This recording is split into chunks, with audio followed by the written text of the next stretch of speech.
Allora, a posto? Mihol? Aureliano? E Mario? Ok.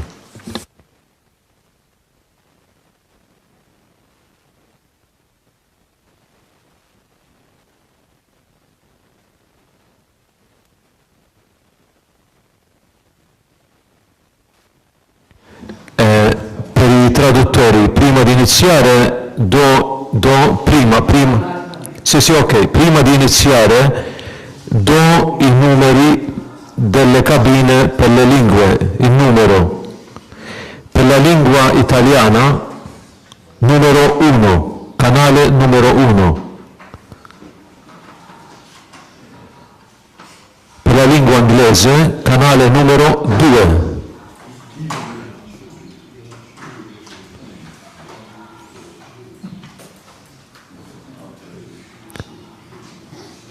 Per la lingua spagnola, canale numero 3. Ripeto, canale numero 1, italiano, canale numero 2, inglese, e canale numero 3, spagnolo.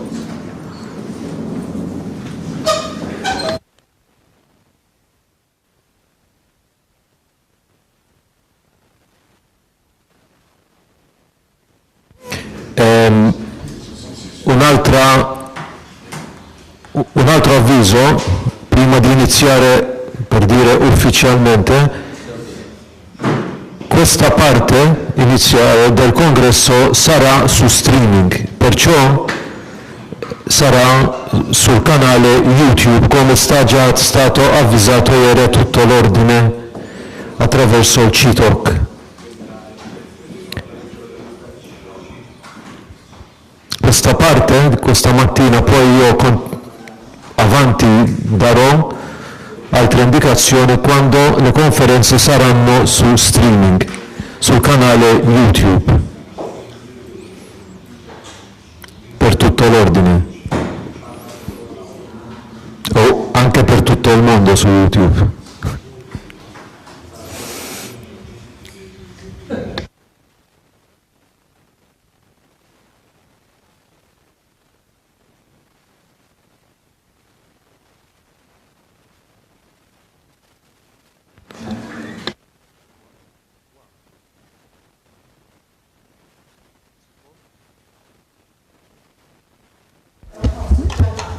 Allora incominciamo con una piccola preghiera, rimaniamo seduti. Nel nome del Padre, del Figlio e dello Spirito Santo, ti chiediamo, Signore, la tua grazia e la tua luce per poter riflettere sulla nostra vita vissuta e celebrata nella liturgia, fons et culmen della nostra vita. Per Gesù Cristo nostro Signore, nos cum prolepia.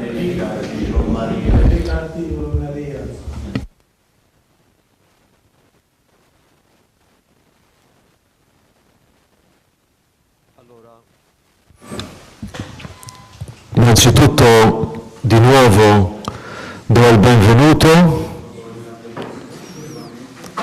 innanzitutto al nostro priore generale, ai membri del Consiglio che questa mattina anche ci accompagnano, e do il benvenuto a tutti voi partecipanti e ringrazio voi per questa presenza durante questo congresso liturgico carmelitano internazionale, che come sapete è un congresso che proprio parlerà della liturgia, in modo speciale anche della liturgia carmelitana. Voglio anche ringraziare il padre Agustin Balbut, il direttore di questa casa, e il suo staff anche per il benvenuto e l'accoglienza, e anche per i traduttori che ci accompagnano e ci comunicano tutte le presentazioni e le conferenze, che per la lingua italiana abbiamo il padre Aureliano Pacciola, per la lingua inglese c'è il padre Neil e per la lingua spagnola c'è il padre Mario Loya. Durante il capitolo generale del 2013, celebrato qui a Sassone, tra tante proposte che sono state approvate, ci sono state anche le proposte per quanto riguarda la liturgia.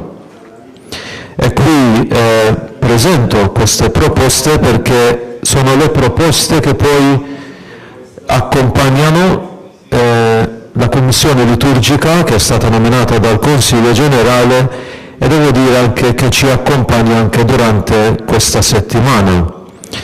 Innanzitutto la prima proposta era di nominare una commissione liturgica sulla liturgia e preghiera, in modo specifico, indicando il lavoro di questa commissione. L'aggiornamento dei libri liturgici dell'ordine, la revisione della professione, della formula della professione religiosa e del rito della professione religiosa, e anche la revisione del rituale del terzo ordine carmelitano.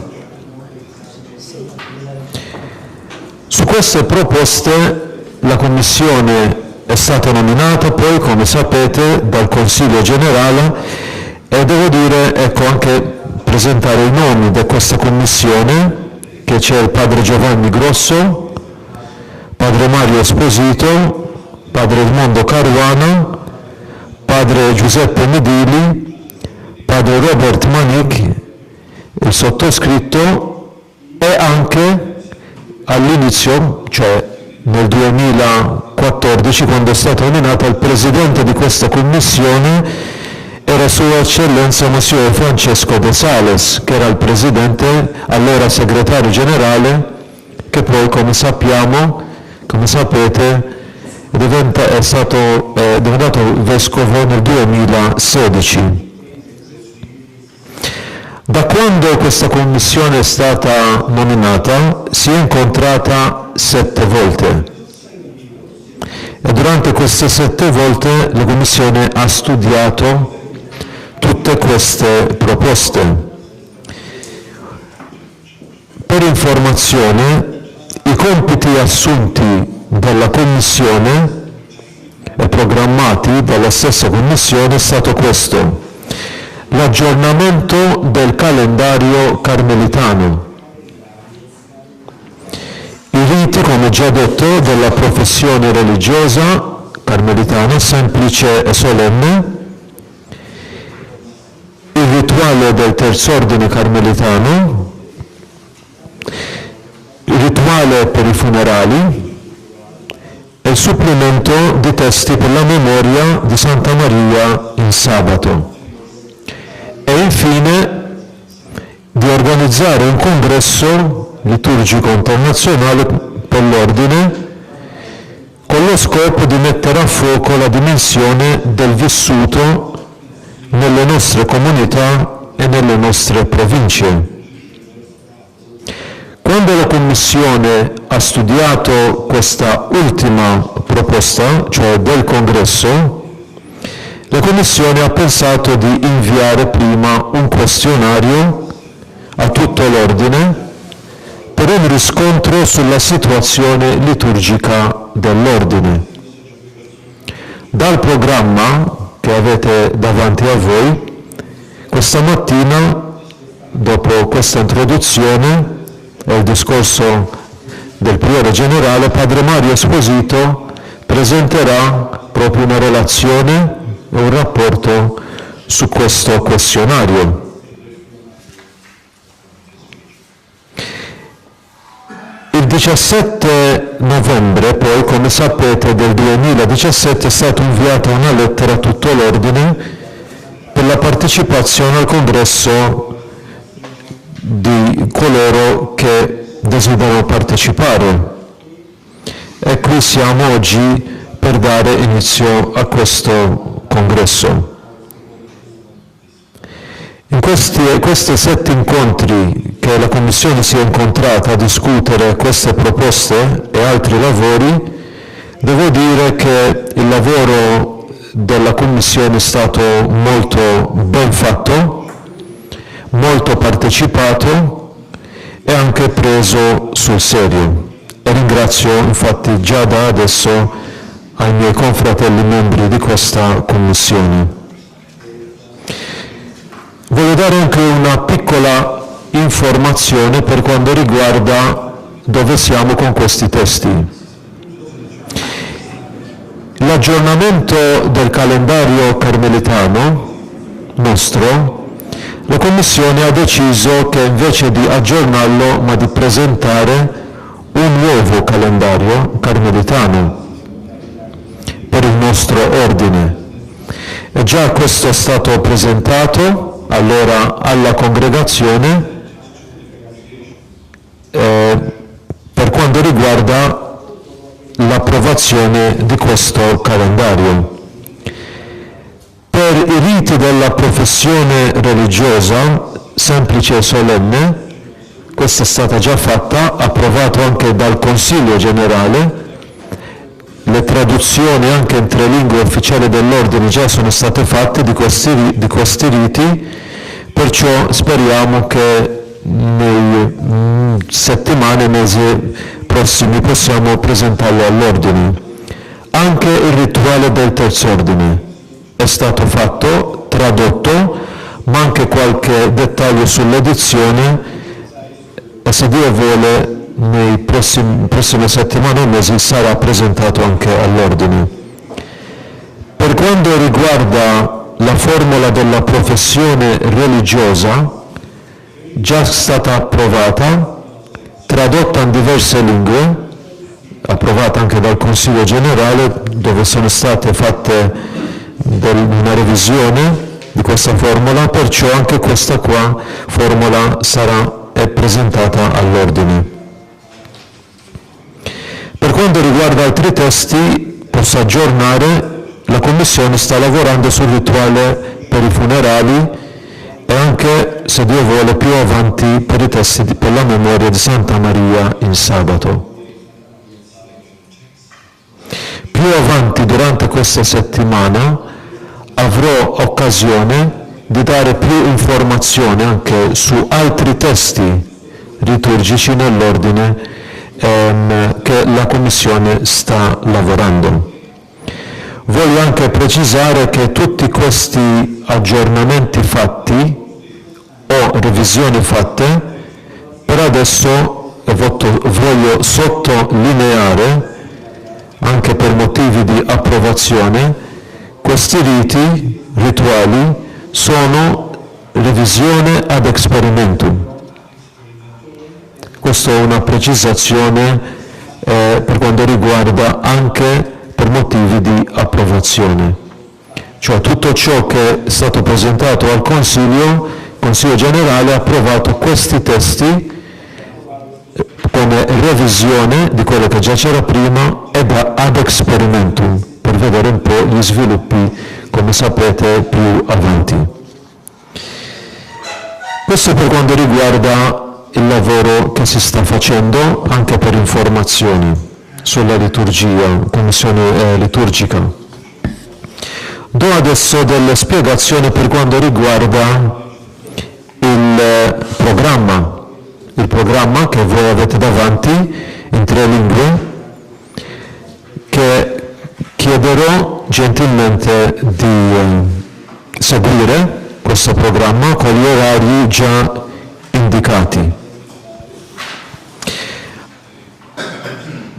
Per di più aggiungo che c'è un altro programma per quanto riguarda le celebrazioni liturgiche nella cappella, per quanto riguarda la Santa Messa, le lodi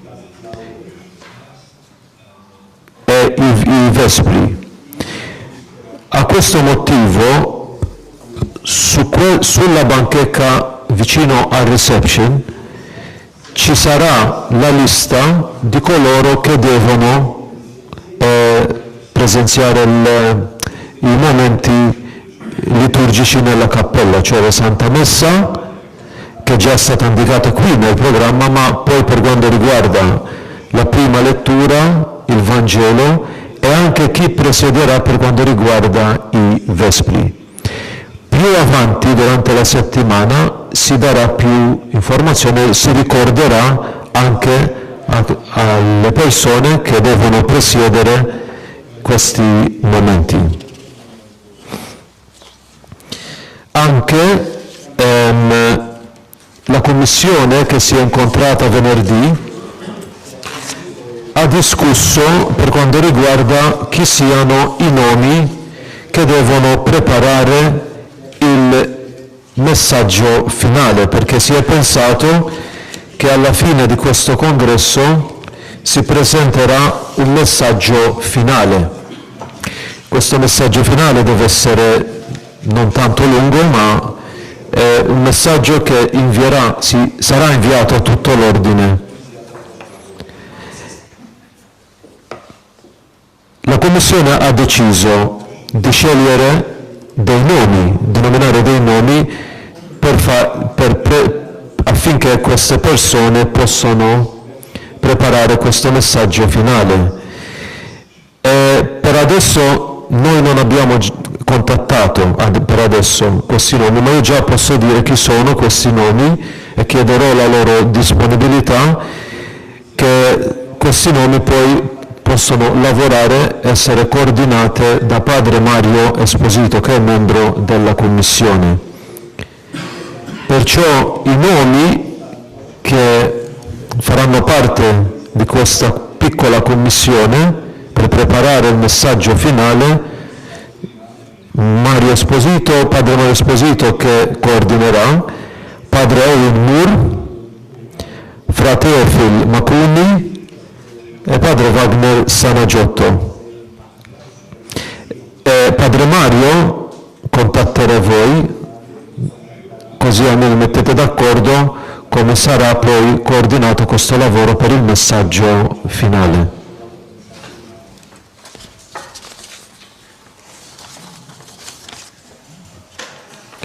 Per quanto riguarda la nostra permanenza durante questa settimana qui a Sassoni, come già è stato indicato, il direttore di questa casa, padre Agostin Barbut, che insieme a signora Manuela, che è la nostra segretaria, prenderanno cura di noi e di tutto ciò che ci sarà bisogno durante questa settimana.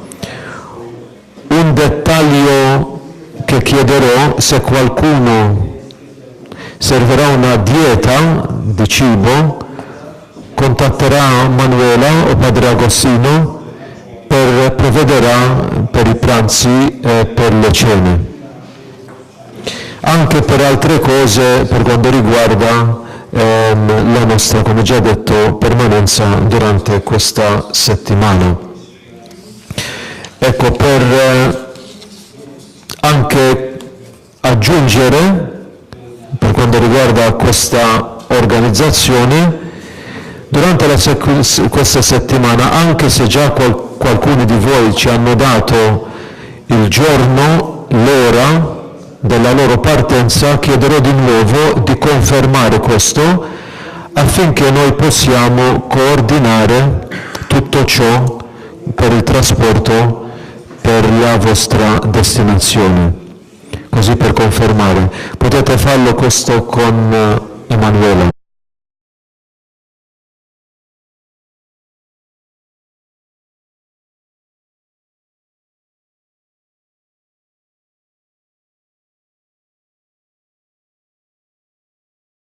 Formazione, perché sono sicuro che i relatori invitati condivideranno con noi questi momenti forti per quanto riguarda la liturgia nella nostra vita, in modo speciale nella nostra vita carmelitana. Che sia un tempo, come già detto, di fraternità, di gioia, di celebrazione e di formazione e condivisione insieme. Per ogni altra eventualità e bisogno, chiedeteci, e siamo qui anche per la vostra disponibilità.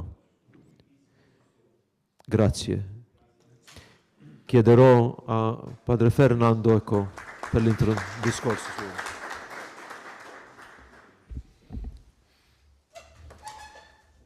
Allora, buongiorno a tutti ancora un'altra volta. Come ho detto all'inizio dell'Eucaristia, è un grande piacere trovare tutti questi confratelli venuti da diverse parti del mondo per condividere questi giorni di riflessione e di studio insieme. Siete tutti molto benvenuti. Voglio anche salutare i confratelli, le consorelle e tanti amici che ci seguono attraverso l'internet. I nuovi media ci offrono questa possibilità di condividere ciò che stiamo facendo in questi giorni con tanti confratelli, consorelle, amici del mondo intero. Dunque un affettuoso saluti per tutti coloro che ci seguono. Vorrei anche ringraziare in maniera molto cordiale Padre Michael Farrugia e tutti i membri della Commissione Liturgica per organizzare questo convegno con il quale riprendiamo un iter che nel passato ha prodotto diversi convegni, diversi libri e che si era un po' interrotto negli ultimi anni. Dunque questo convegno significa un riprendere la nostra riflessione sul tema liturgico nel nostro ordine e nella nostra famiglia carmelitana.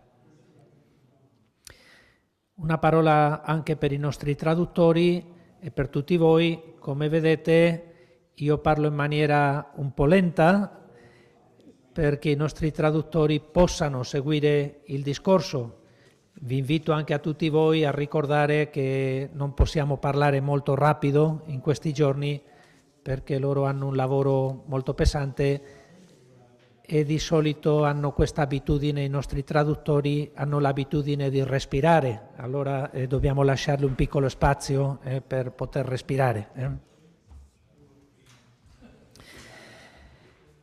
Il nostro ordine, come altre famiglie religiose, ha fatto un grande sforzo dopo il Concilio Vaticano II per seguire la chiamata al ritorno alle fonti, ritornare alle nostre fonti, alle fonti della nostra ispirazione, che appare nel decreto Perfecte Caritatis numero 2. Nel corso degli anni i nostri ricercatori hanno fatto tanti studi profondi, eccellenti, nel campo della storia, della spiritualità, della Bibbia, per far conoscere e soprattutto per approfondire la nostra identità carmelitana. Così anche il nostro ordine ha riscoperto la propria storia e il cammino degli ultimi anni ci ha portato a esprimere in modo rinnovato il nostro carisma per il mondo di oggi. Ma forse un ambito nel quale finora poco o un po' meno abbiamo studiato sia la liturgia. In questo senso il capitolo generale 2001 ha deciso di studiare in maniera più approfondita la liturgia carmelitana. Il primo passo è stato un seminario tenutosi a San Felice del Benaco nel 2006, intitolato Fons et Culmen Vitae Carmelitane. Poi il capitolo generale del 2007 ha deciso di creare una task force liturgica e organizzare un congresso con motivo della celebrazione del 700 anniversario del celebre ordinale di Siberto de Becca.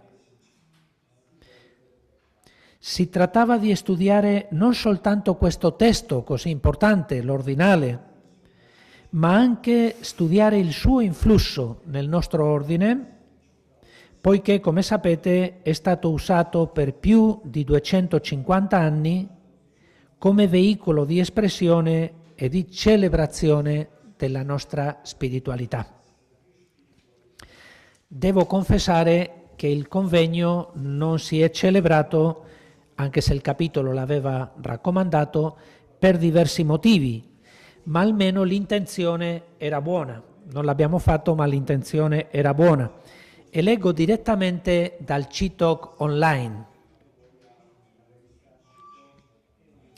La liturgia non è solo una cosa del passato, ma soprattutto del presente nella vita del Carmelo. Lo studio delle radici storiche dell'ordinale di Siberto di Becca ci può aiutare a offrire impulsi vari per poter prepararlo e celebrarlo, il convegno, nel 2012. Speriamo che mediante le iniziative come questo seminario, nel futuro, questo è importante e molto bello, nel futuro si apprezzi di più il valore della liturgia per celebrare nostro carisma oggi, per vedere di più l'esempio e anche l'implicazione della liturgia nella formazione, importantissimo, ci parleranno di questo, e per vedere più attentamente i nostri testi liturgici e anche la musica o l'architettura, dunque altri ambiti vicini alla liturgia.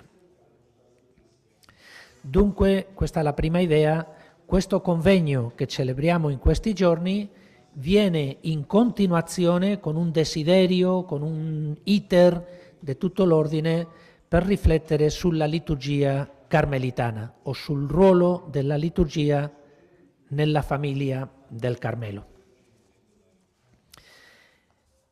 Penso che avete un programma molto buono per questo convegno. Io tenterò di farmi presente il massimo possibile.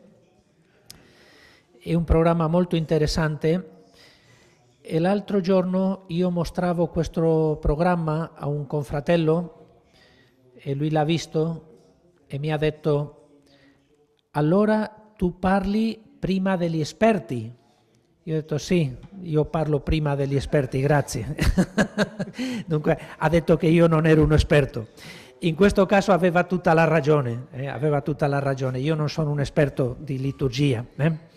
E perciò vorrei soltanto offrirvi una piccolissima riflessione, 2 punti soltanto per questo primo aperitivo, per questo antipasto, poi verranno i piatti veramente succulenti. Questo è un piccolo antipasto soltanto per aprire l'appetito. Sono 2 numeri delle nostre Costituzioni. Il primo è il numero 71, che dice così: la Sacra Liturgia ci unisce alla testimonianza apostolica e alla fede di tutta la Chiesa. La liturgia in comune è poi una caratteristica centrale della nostra regola. Oltre a una diligente preparazione delle nostre liturgie, dobbiamo crescere nell'amore per la liturgia come anche nel desiderio di rinnovamento della stessa. In questo modo speriamo di approfondire la nostra partecipazione contemplativa al mistero che celebriamo. Una frase bellissima delle Costituzioni. In questo modo speriamo di approfondire la nostra partecipazione contemplativa al mistero che celebriamo. Non è necessario ricordare l'importanza della liturgia riguardo la vita religiosa e anche riguardo la vita comunitaria. Penso che in questi giorni vi parleranno parecchio di questo rapporto tra liturgia e vita consacrata, vita religiosa. Una buona liturgia, e quando dico buona non voglio dire soltanto bella o ben preparata o canonica, ma una liturgia vissuta e goduta, una buona liturgia è un segno di una buona vita comunitaria e allo stesso tempo una buona liturgia è generatrice, motore di vita comunitaria. Dunque la vita comunitaria si esprime nella liturgia e la liturgia provoca, suscita, crea vita comunitaria. Evidentemente, come tutte le regole, anche questa ha delle eccezioni. Non funziona in maniera automatica, ma è anche vero che la liturgia molte volte, anche se non è automatico, però molte volte la liturgia diventa un termometro della qualità della nostra vita comunitaria. Ripeto, non sempre, non è una regola automatica, però molte volte la liturgia è un termometro della vita comunitaria. Perciò, e per molti altri motivi di tipo storico, canonico, teologico, è un'ottima idea che noi come carmelitani riflettiamo su questo aspetto della liturgia. Come dicono le nostre Costituzioni, in questo numero così bello che ho letto, noi come carmelitani dobbiamo sottolineare la dimensione contemplativa, cioè spirituale, mistica, della liturgia.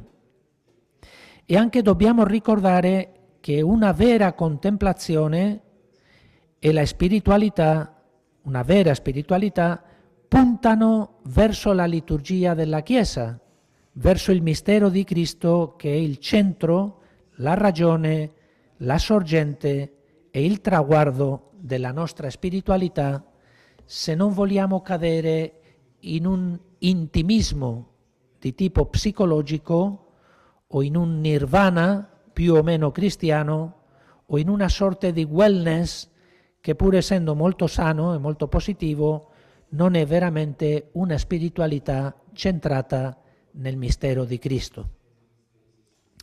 Detto in maniera molto semplice, una spiritualità, una mistica che non punta sul mistero di Cristo è una cosa meramente psicologica, però non è veramente una spiritualità cristiana. Ritengo che questa connessione tra spiritualità e liturgia sia molto importante in questi tempi, nei quali si parla molto di una spiritualità senza teologia, di una spiritualità senza Chiesa o addirittura di una spiritualità senza Cristo. Certamente il rischio contrario anche esiste, cioè molto pericoloso una spiritualità senza Chiesa, liturgia, Cristo, eccetera, però il rischio contrario esiste. Una liturgia senza spiritualità diventa ritualismo, diventa rubricismo, una specie di performance adornata con candele e paramenti liturgici. Una liturgia senza spiritualità è una performance, è un teatro, soltanto molte candele, molti fiori, molte...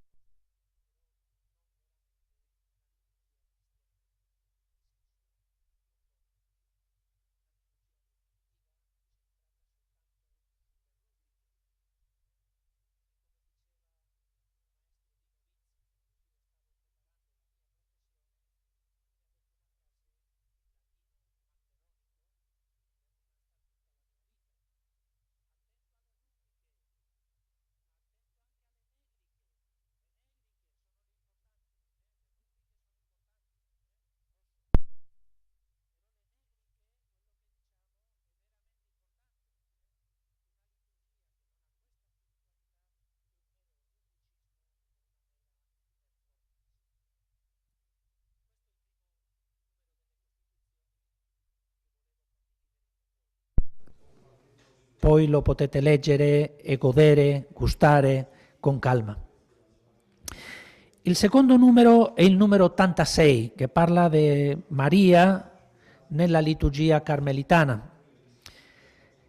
Il primo paragrafo è teologicamente molto ben costruito, è un numero molto bello e dice così: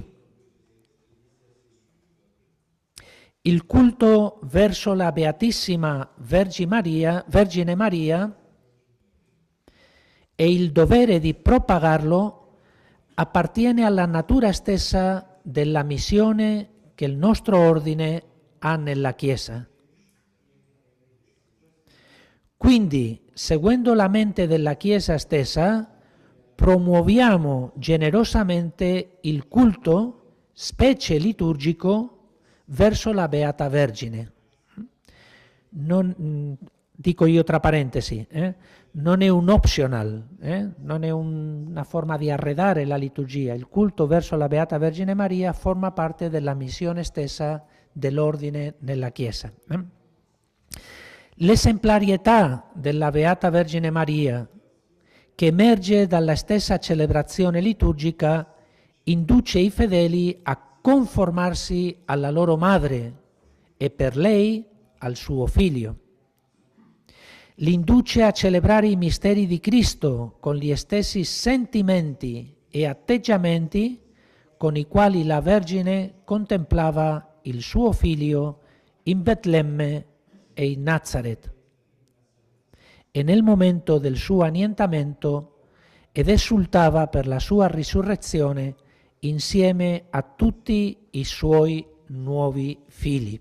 Dunque un numero molto bello, molto ben costruito dal punto di vista teologico, che crea questa connessione profonda teologica tra Maria, liturgia e mistero di Cristo. Questo è un tema molto, molto profondo, io non voglio entrare adesso in questo. Come avete visto, in questo numero delle Costituzioni si parte del posto che occupa Maria nel mistero cristiano e dunque nella liturgia della Chiesa. È senz'altro molto bello vedere come in questo numero i carmelitani siamo invitati a accompagnare Maria attraverso i misteri della vita di Cristo e a guardare questi misteri con gli occhi di Maria e con il suo atteggiamento generoso, fedele e contemplativo. Però più avanti, nello stesso numero 86, si aggiunge un paragrafo che forse tocca più da vicino il vostro tema, il tema della liturgia, e dice così: teniamo in grande stima le pratiche e gli esercizi di pietà verso la Vergine Madre, raccomandati nel corso dei secoli dal Magistero della Chiesa. Pur conservando le forme tradizionali della devozione mariana, ad esempio indossare lo scapolare, recitare il Santo Rosario, nulla vieta che se ne introducano delle nuove, cioè delle nuove forme di onorare la Vergine Madre. Come potete capire, si tocca qua un tema che in non poche occasioni diventa polemico. Noi abbiamo una tradizione di pietà popolare e di devozione mariana che è un vero tesoro. Dobbiamo confessare umilmente che non sempre questa pietà ha avuto un fondamento teologico saldo, che non sempre queste devozioni hanno portato i fedeli a un cambiamento di vita, che non sempre li hanno portati a un impegno per i valori del Vangelo. Santa Teresa di Avila parlava in una frase molto forte di, lo dico in spagnolo, devociones a bobas, devozioni infantili, sceme, devozioni vuote, sono parole molto forti. Però dobbiamo riconoscere anche che a volte abbiamo tolto, soprattutto dopo il Vaticano II, in quegli anni un po' convulsi del post-concilio, abbiamo tolto esercizi di pietà o devozioni in maniera un po' irresponsabile e che dopo non abbiamo saputo riempire questo vuoto. Abbiamo tolto questo, lo scapolare, le confraternite, questo è devozionismo, e poi ci siamo trovati davanti a un vuoto che non abbiamo saputo riempire. Qualcuno ha parlato, non senza ragione, di un suicidio pastorale. Abbiamo tolto esercizi di pietà e non abbiamo saputo riempirli in un'altra maniera. Evidentemente questo tema bisogna metterlo, impostarlo nella cornice della pietà popolare. Il documento di Aparecida ha parlato in maniera molto bella di questa religiosità o pietà popolare. Uso i due termini come sinonimi anche se sono diversi, non è lo stesso la religiosità popolare che la pietà popolare, però li uso come sinonimi. Il documento e poi Papa Francesco in diverse occasioni hanno ripetuto, sono parole forti, che bisogna purificare, correggere, controllare la religiosità popolare. Più ancora, bisogna evangelizzare la pietà popolare, molto forte come espressione, dobbiamo evangelizzare la religiosità popolare, perché a volte c'è un devozionismo vuoto, passeggero, c'è la festa, la processione, finita la pietà. Dunque questo bisogna correggerlo, sono deviazioni. In alcune parti del mondo c'è anche un sincretismo pericoloso, c'è una devozione che non tocca la vita, che non trasforma. Allora tutto questo bisogna purificarlo, correggerlo, evangelizzarlo. Ma non è meno vero che anche la religiosità e la pietà popolare molte volte ci evangelizza.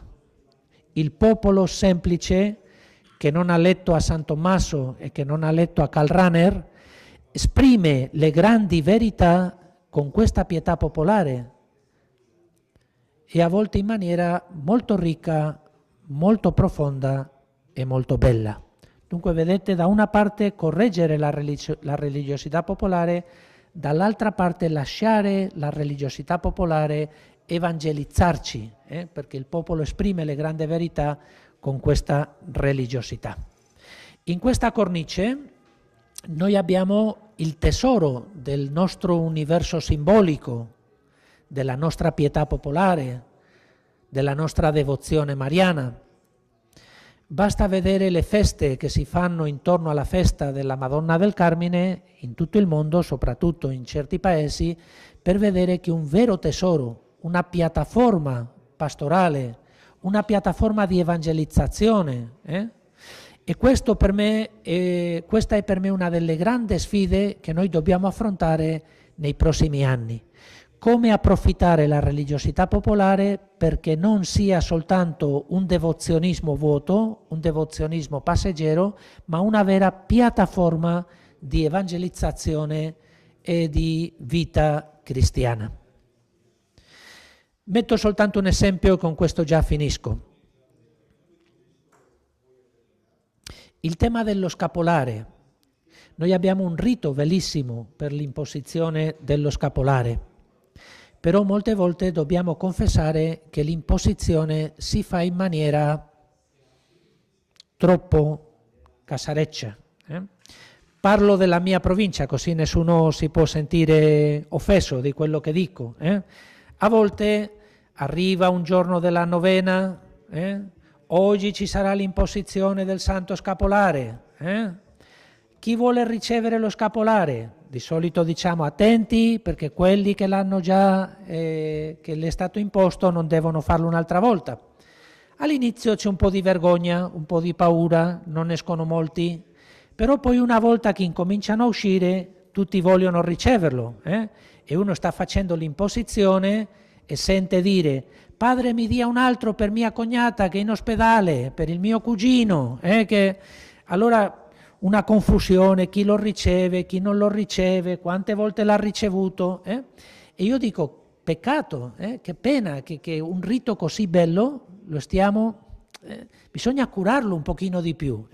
Per esempio io direi chi vuole ricevere lo scapolare della Madonna del Carmine l'anno prossimo? Chi lo vuole ricevere? Non adesso, l'anno prossimo. Ok, allora facciamo almeno una piccola catechesi, 3 volte all'anno, 4 volte all'anno, una cosa molto semplice. Parlando di questo, qualche volta io sono stato rimproverato. Mi hanno detto, ma tu vuoi intellettualizzare lo scapolare? Lo scapolare è popolare, è semplice, e allora non fare troppe storie con lo scapolare. Va bene, non è che io voglio fare un corso di teologia sullo scapolare, no. Rimane un segno semplice, popolare. È vero che il popolo di Dio percepisce il segno forse meglio di noi, però almeno una minima cura pastorale, una minima cura liturgica, un rito così bello non viene maltrattato, ma viene curato, viene preparato bene, e così il segno viene appreso in tutta la sua ricchezza, in tutta la sua bellezza. Dunque, per riassumere un po', noi abbiamo una religiosità popolare bellissima, una pietà popolare bellissima, simboli, segni, tradizione, devozione. Non possiamo trascurare questo tesoro che abbiamo ricevuto, dobbiamo curarlo, dobbiamo creare un vincolo molto più fecondo, molto più ricco, molto più armonico, molto più organico tra la religiosità popolare e la liturgia della Chiesa vissuta in maniera seria, in maniera profonda, in maniera curata. Una devozione vuota cade nel devozionismo, ma una fede e una liturgia che non ha delle devozioni è come un amore che non ha delle carezze. Una bella definizione, non è mia, l'ho sentito parecchie volte. Una pietà, una liturgia, una fede senza devozione è l'amore senza carezze. E un amore senza carezze, noi non siamo esperti in questo tema, però qualche cosa abbiamo sentito, almeno nei film. Un amore senza carezze è un amore che pian piano va in meno. Dunque non dimentichiamo la carezza che è la devozione e che il popolo di Dio capisce molto bene. Dunque ci sono tante sfide nel tema della liturgia da riflettere, da pensare, e voi come persone interessate o addirittura esperti nella liturgia sono convinto che potete offrire un bellissimo contributo a tutto l'ordine e a tutta la famiglia carmelitana. Che Maria, nostra madre e sorella, ci guidi in questo cammino di riflessione e ci aiuti a vivere anche noi i misteri della vita del suo Figlio con grande gioia, con grande profondità e con grande bellezza. Grazie.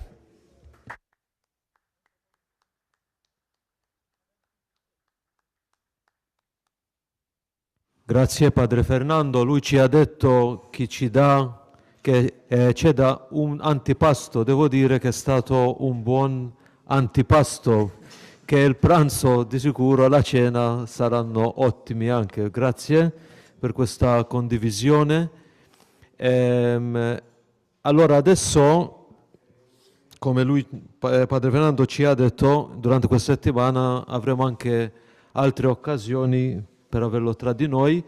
Infatti poi adesso Padre Fernando e Padre Christian ritorneranno a Roma, in Curia, perché ci sono altri lavori per il nostro ordine da fare. Devo anche aggiungere che ringrazio a Padre Qua, che lui sta come il nostro webmaster coordinando questa trasmissione via web attraverso il canale YouTube, che anche ieri con Padre Christian, il nostro incaricato del CITOC, hanno coordinato per avere questa possibilità.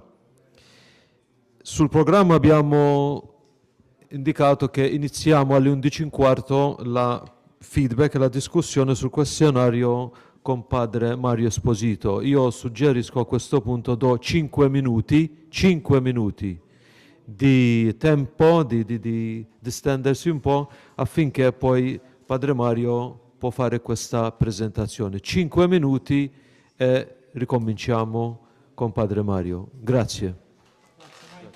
Sei bravissimo. Grazie a te, veramente.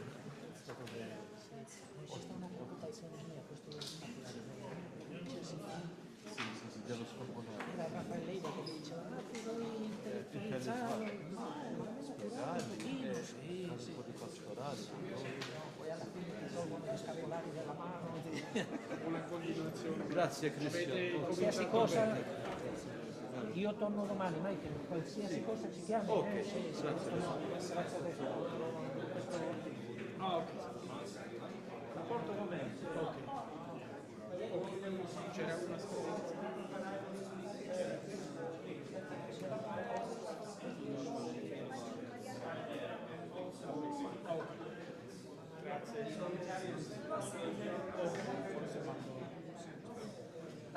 Il programma adesso ci sarà il feedback e la discussione sul questionario che è stato inviato all'ordine e questo feedback sarà presentato da Padre Mario Esposito. Voglio fare una aggiunta a questo, che ricordare che il 1 marzo del 2017 è stato inviato un questionario a tutti i provinciali, i commissari generali, i delegati generali.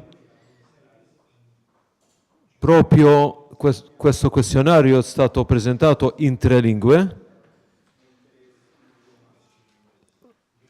e dove abbiamo dato del tempo affinché tutte queste realtà del nostro ordine possono rispondere a questo questionario.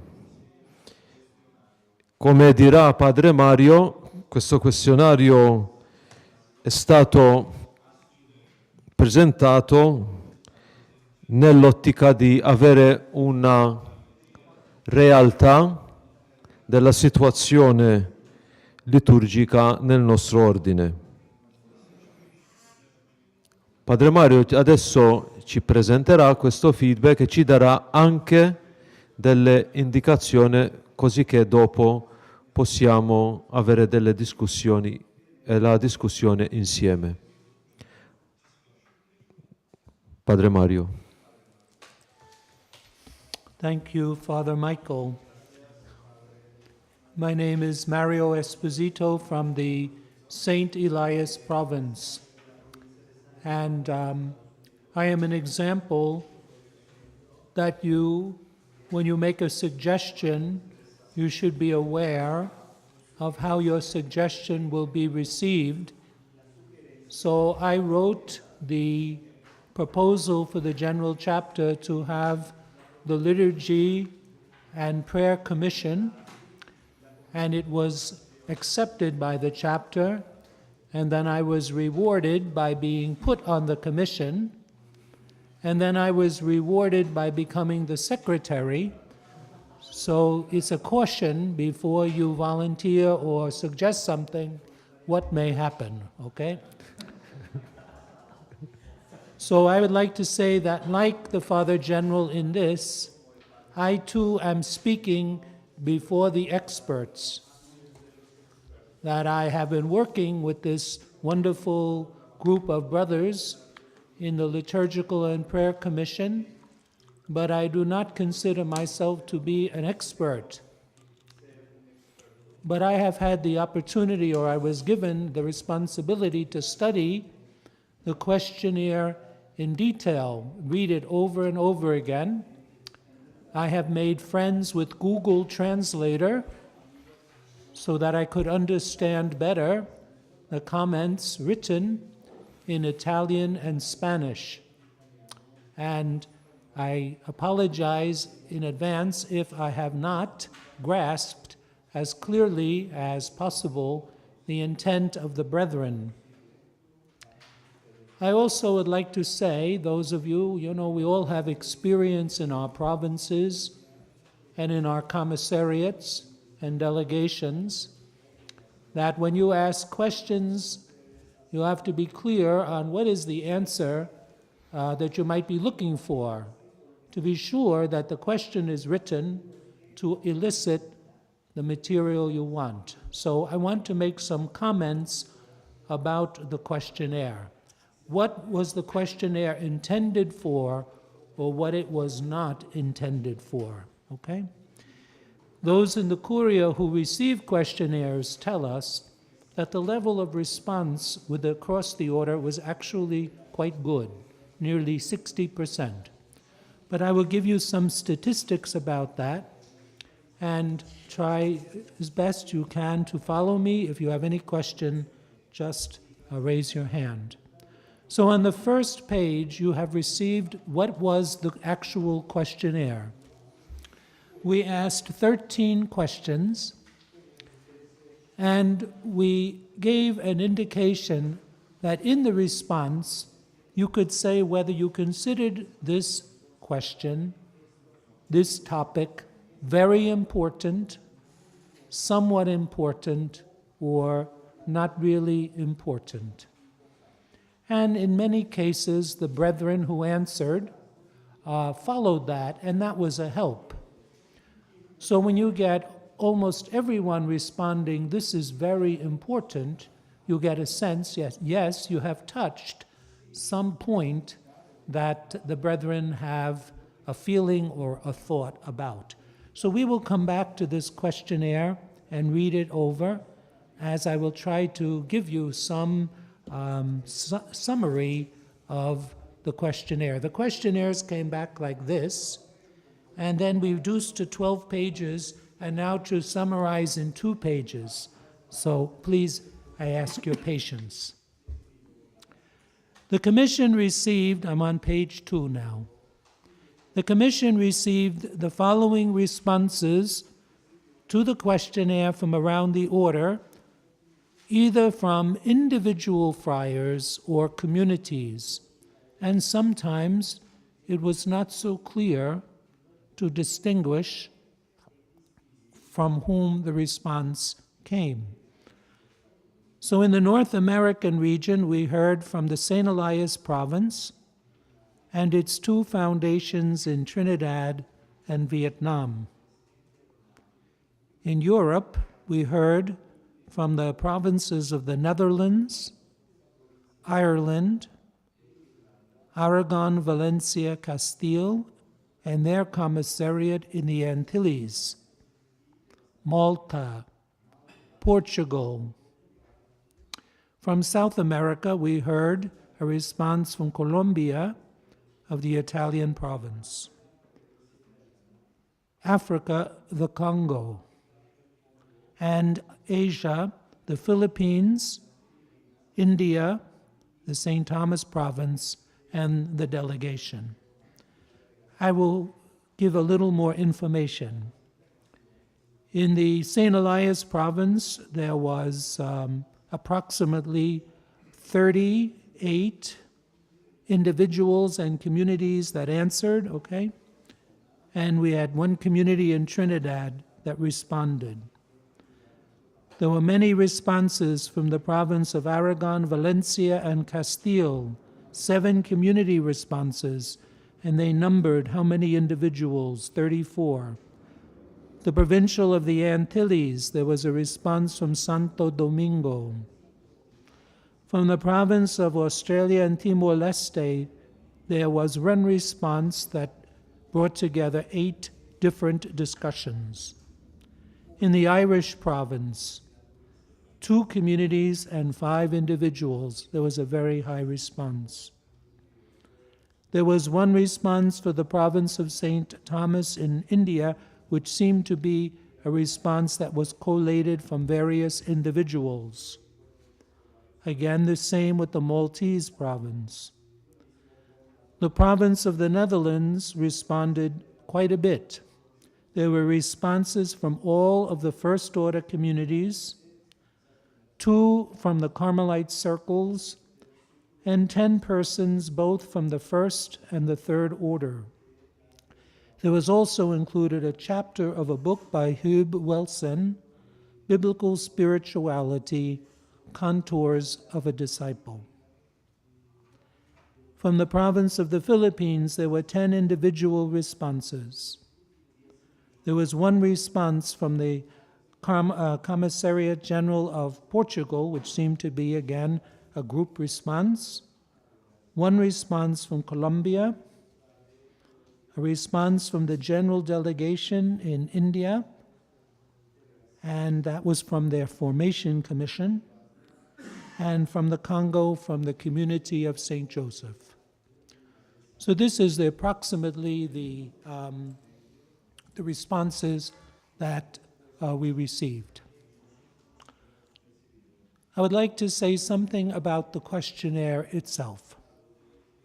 Number one, the questionnaire was not scientific study designed to gather statistics. If it were, it would have been written differently. It was designed to try and get a sense of where the order is now regarding the topic of liturgy and prayer. And we feel on the Commission that this end has been accomplished, and we will use the results further as we continue our work. Number two, does the lack of response mean anything? So we sometimes say it was like reading the tea leaves. What does it really mean? Were the friars too busy to answer? Were they not interested? Was the request not communicated clearly enough at the local level? Were there more pressing concerns? It is not obvious, and it is okay.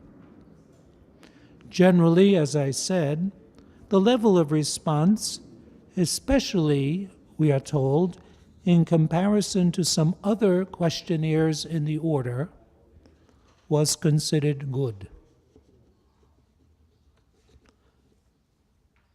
Number three, the responses showed very different answers to the questions. Now this may seem obvious.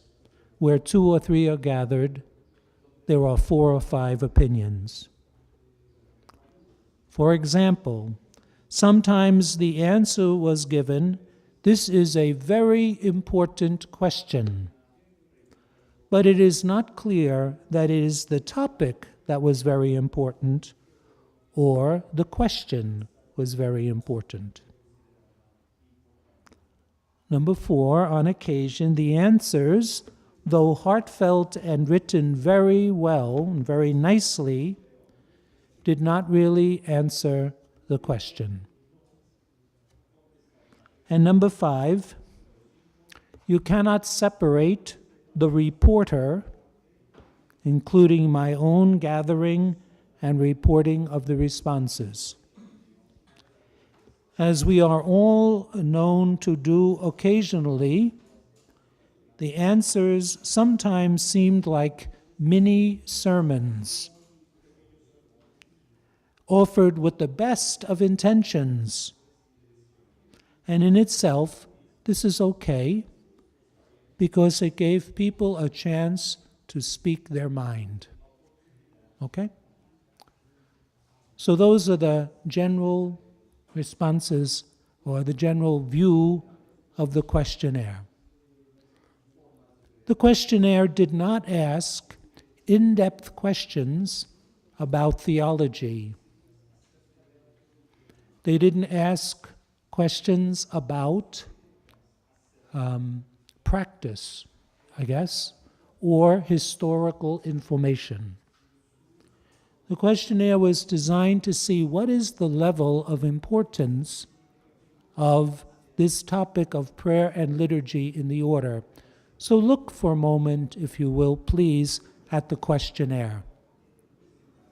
The first question, how would you describe the role of liturgy in the life of your local community? Not the theology of liturgy, but the role, how important, how would you describe it? And similarly, how would you describe the role of liturgy in the life of your provincial community or your commissariat? What do you see as the connection between the liturgy and your understanding of the Carmelite charism? Was the third question. Does your local community celebrate the various Carmelite saints and blesseds throughout the year? Can you see any particular Carmelite element in the daily life and liturgy of your local community? Question 6. How would you describe the experienced connection you see between the Carmelite charism, liturgy, and the pastoral work in which you are engaged? Number 7, what elements of Carmelite spirituality do you see visible in the way your local community prays together? Interestingly, I would say, and this should be no surprise, when you had people responding from the same community, they had very different understandings of what was going on in their own house. That's no surprise.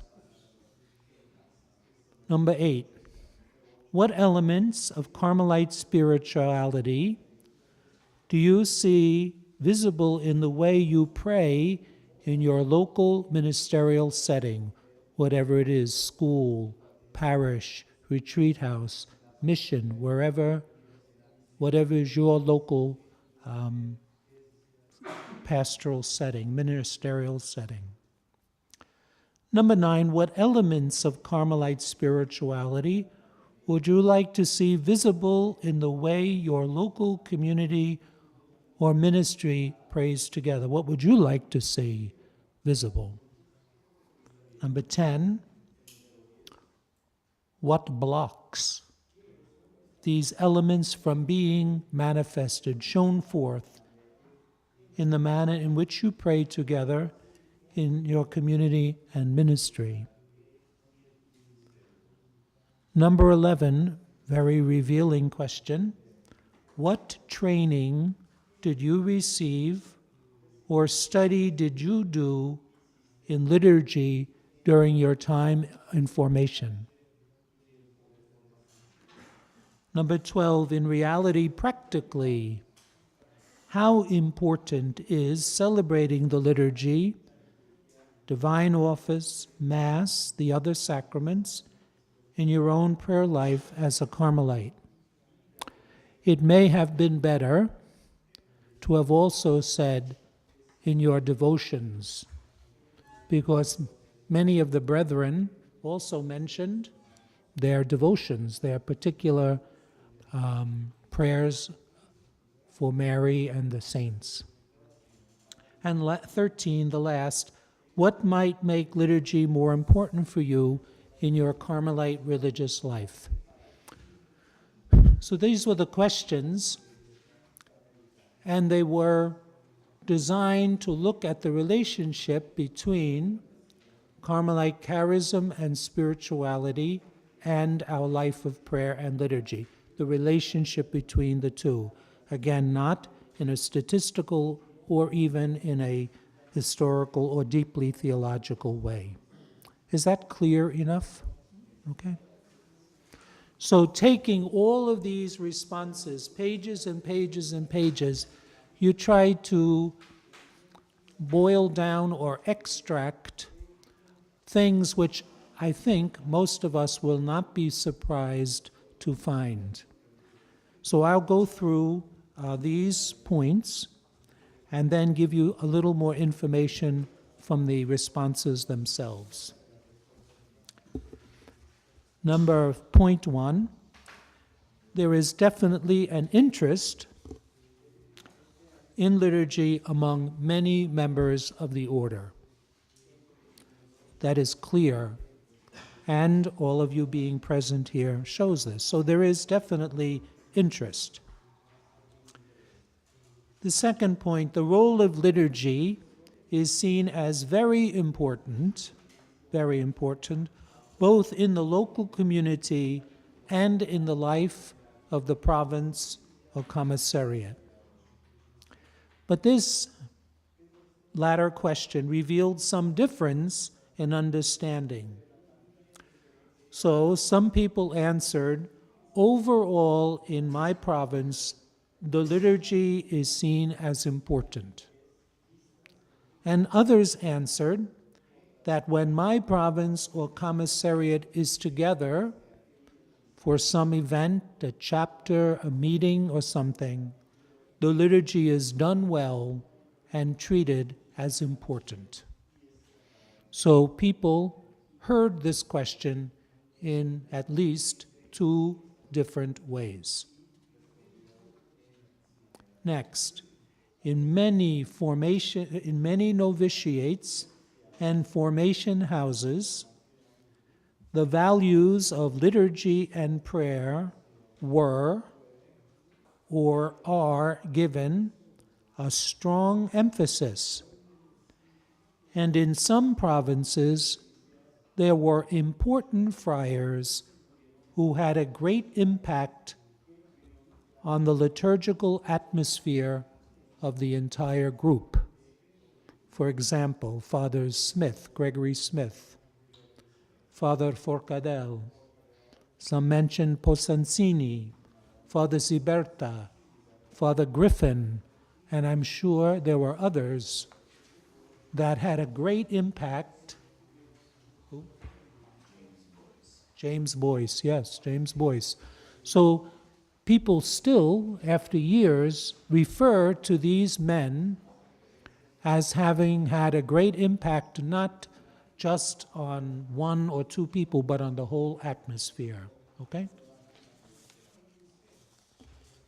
Next, there is a perceived link, okay? No one seemed to doubt this, between our charism and spirituality and how we pray the divine office and the Eucharist. The link is there and alive. And many said this also extends into our pastoral work. Okay? So we're talking about what is the connection, okay? So the connection is vital. The next point, the memory and impact of Carmelite saints and blesseds is very important, not just for liturgy within our communities, but also in pastoral settings. So this was part of a very, you might say, strong or heavy agreement that the keeping of the Carmelite saints and blesseds is very important, and that the brothers try to bring this into the pastoral work that they do, whatever it may be. Occasionally, someone would say, but I don't like that they only celebrate the major saints, but not the lesser-known saints. And then the next response would say, in my community, we celebrate every one of the saints, both the optional and obligatory. And then the next answer was, we only do the great saints. I don't know how you distinguish between great and less great saints, but they distinguish this. And then one brother says, we should give more emphasis to other saints besides Carmelite saints. So, what can I say, huh? This is an important factor, huh? Something we consider very precious to Carmel. I did not know how to voice this, but the general mentioned this. There is a strong tendency or predisposition to manifest devotion to Mary in our worship, our liturgy as Carmelites, and then a whole list, Marian antiphons at the end of Mass, keeping the Marian feasts, artwork dedicated to Mary, representing Mary, votive Masses of the Blessed Virgin Mary on Saturdays, and in some countries Wednesdays also, okay? Scapular, rosary, and preaching, okay? So this is very important. The next one, incorporating silence, is seen repeatedly as a constituent element in Carmelite liturgy and prayer, both the divine office and Mass. And we put in asterisks because this came up over and over and over again in 100 different ways. That doing the liturgy in a more reflective way, incorporating silence, was considered to be a Carmelite element, and adding to the contemplative dimension and how we communicate the contemplative dimension to the people we serve and even among ourselves. Okay? Again, next, there is a perceived lack of liturgical education in initial formation programs today. And several men said the ratio is considered weak in this area. Okay? So we will see several references to formation and education. And the perception communicated in the questionnaire is that there's a lack of this today.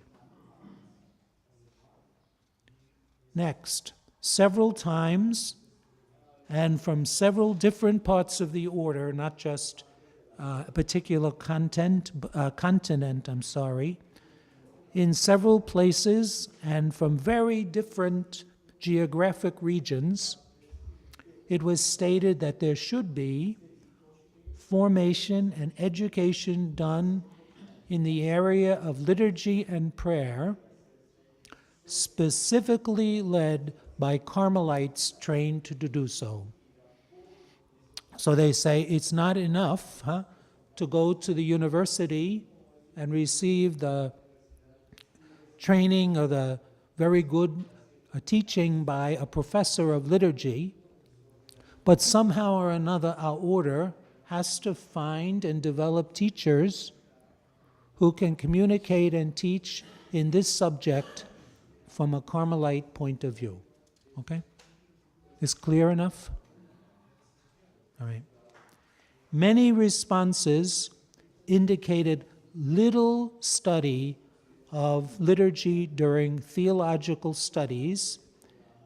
Again, many said mostly one course in liturgy, although there were some exceptions.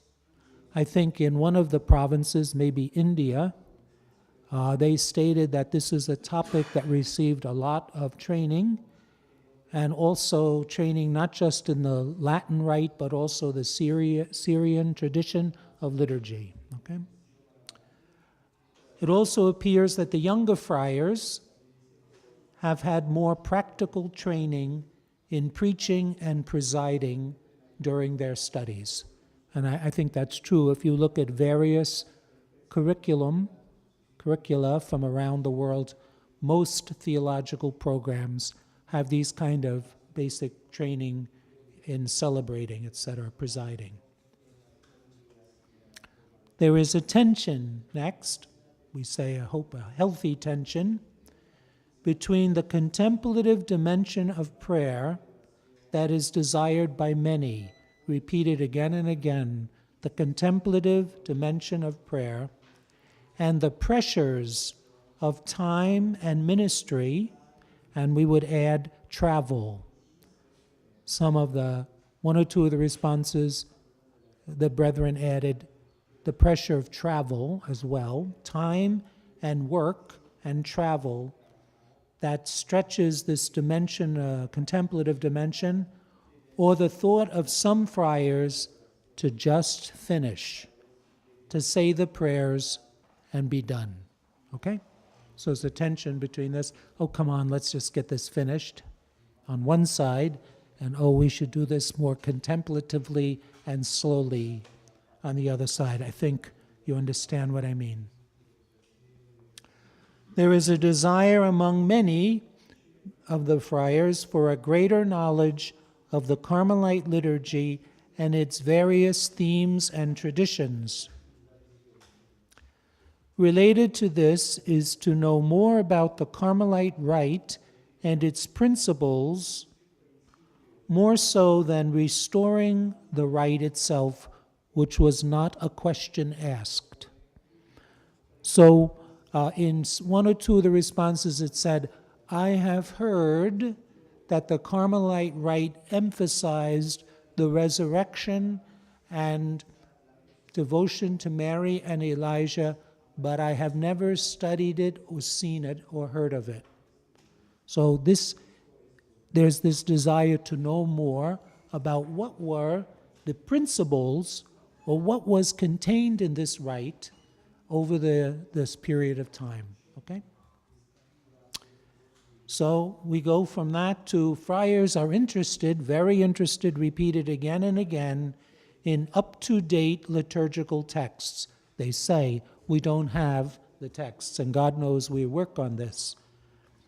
The up-to-date liturgical texts, hymns, ongoing formation in this area, and a Carmelite app for iPads, computers, and other new means of communication.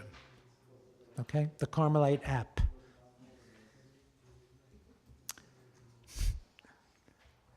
There is a strong link, you will not be surprised, between community and prayer. Strong.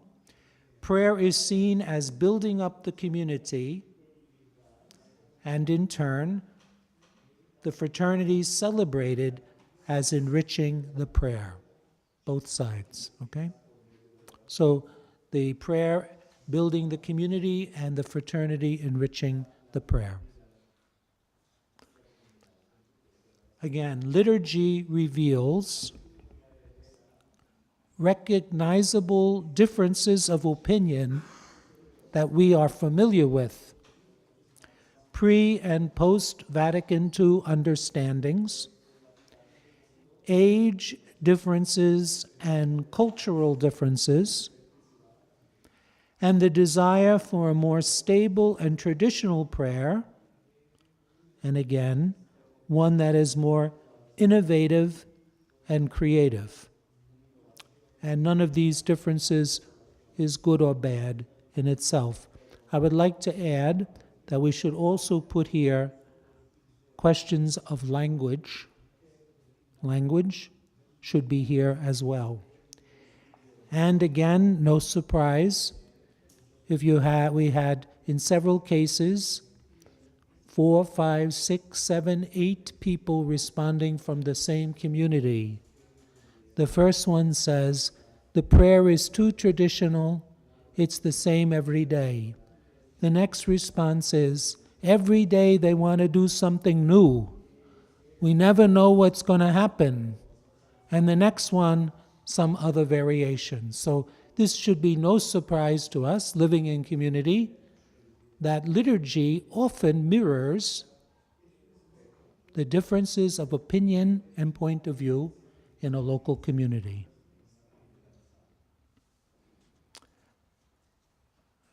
Okay? There was a recognition that historically in Carmel, and I have heard this myself, historically in Carmel, liturgy has been a vehicle for expressing our charism and spirituality and vice versa. This is a variation of lex orandi, lex credendi, and probably lex vivendi. So it seems that this was very much a part of the historical development of liturgy in our order. Okay? It was clear from the responses.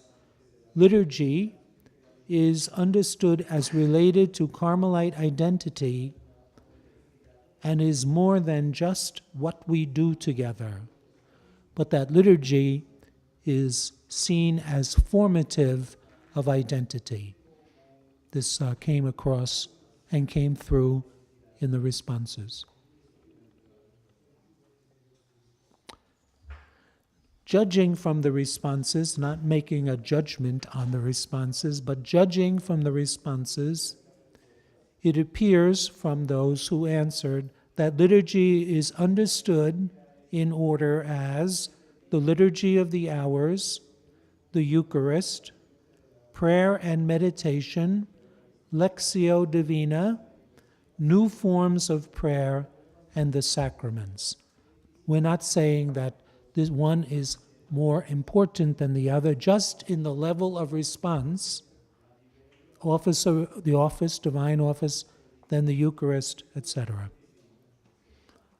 Even though we asked no question about the personal prayer life of the brethren, the responses often brought this up, and that prayer and meditation, privately and communally, was very much a part of this whole question. Intercessory prayer, next point.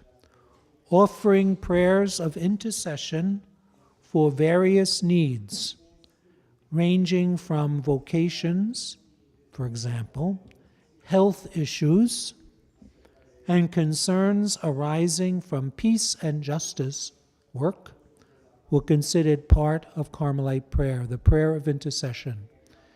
And twice it was said that our prayer and our intercessions and prayer was also an expression of our the prophetic dimension of our charism in our concern for justice and the place of God in our world.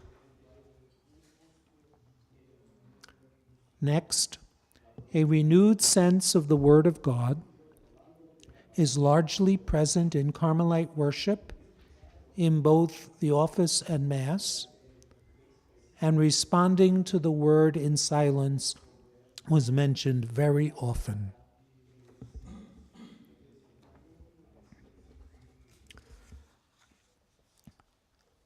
The next point, on a couple of occasions, this was voiced.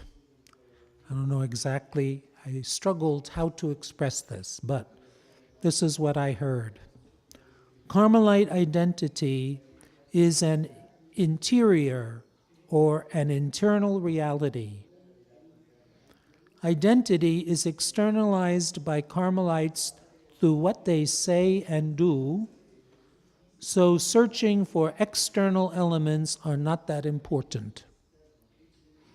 It was expressed several times. I don't know, I want to be faithful to what was said.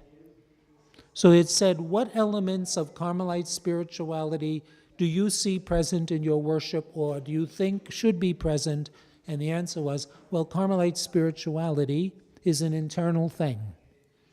So whatever the Carmelite does expresses the element. So I think that's what was said. I respect their opinion. Maybe I didn't express it clearly enough. In some places, the life of prayer and liturgy is weak or not considered of high importance. And this appears to be a source of pain within the brotherhood. So you ask, how is this expressed in your local community? It's not, would be the answer.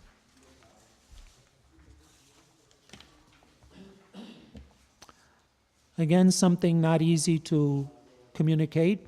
A fair number of respondents see a kind of dynamic relationship. I called it a triangle. Prayer and liturgy, the religious community, and the people. So the respondents came down on different sides about where the emphasis should be. Of course, they are not exclusive.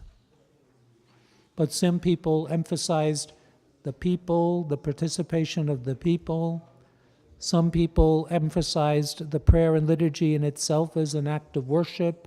Some emphasized the community, religious community dimension. So all three elements were there. Sometimes one or the other element received more or less emphasis. It was reported on several occasions.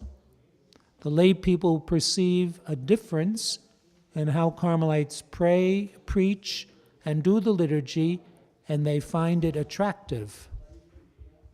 And this draws people to our parishes, shrines, and churches.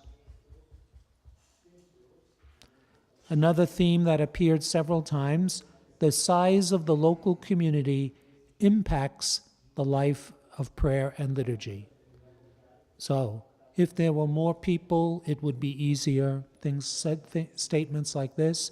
It's difficult to have a rich prayer life in community with 2 people or 3 people, this is expressed. And so it seemed that the size of the local community impacts the life of prayer and liturgy for some. Liturgy is integral to living in obsequio Jesu Christi, and there are many variations on that. Various personal issues also affect how we pray and worship. Lack of talents. I can't sing. We can't sing the way we used to sing, things like that. Another, being closed to new ideas or practices impacts. A sense of routine impacts. And then a whole host, issues of power, individualism, and all these things, there were others, influence the life of prayer, personal things. In places where the liturgy has been adapted or renovated to a great extent, there is a struggle with a sense of disconnection with the rest of the church. A sense of the church is present in many of the responses, not that the order is somehow isolated or separated from the church. So the ecclesial sense of our life and our life of prayer was mentioned in many places. Some voiced a sense of freedom from the rules of liturgy and favored a more relaxed form of worship, which they felt to be more in keeping with our rule.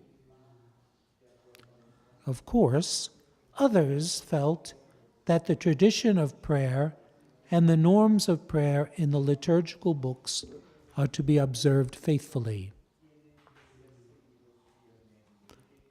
And overall, a personal and communal renewal concerning liturgy is needed in the order. Okay? So these are, before we go on to the next point, is there any question about this so far?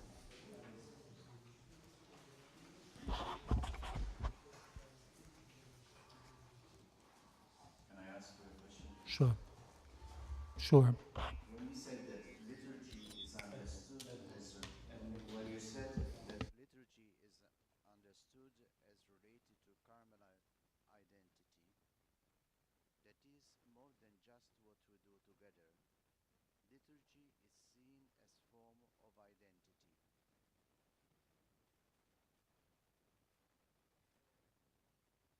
Il microfono sono. Ho acceso.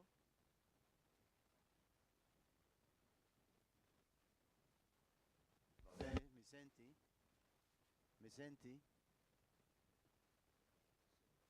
Allora, la domanda, my question is, when you said liturgy is understood as related to Carmelite identity, that is more than just what we do together. Liturgy is seen as a form of identity.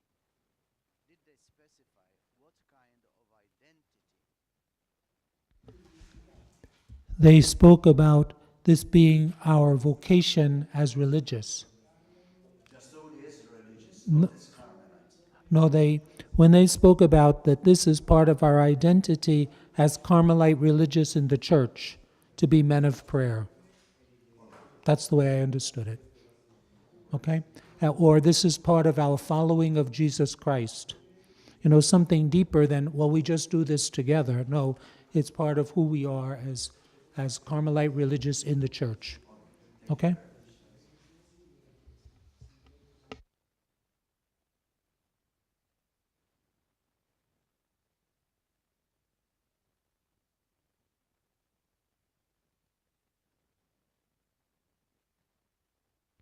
Okay, so if we could go just for a few minutes, because this would go on too long.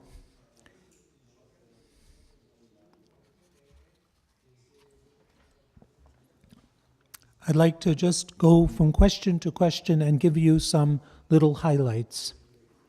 The first question was, how would you describe the role of liturgy in the life of the community? There was the greatest level of unanimity in response to this question, okay? By far, the greatest, I would say the majority, related this as very important or somewhat important, described as fundamental. The role of liturgy and prayer in the community is seen as fundamental, especially in formation houses. How would you describe the role of liturgy in your local province or group? So, this is number 2. This is also seen as a very important element, and in gatherings of the provincial community, it was often a priority to celebrate well, prepared and well, as an expression of the life of the provincial or commissariat community.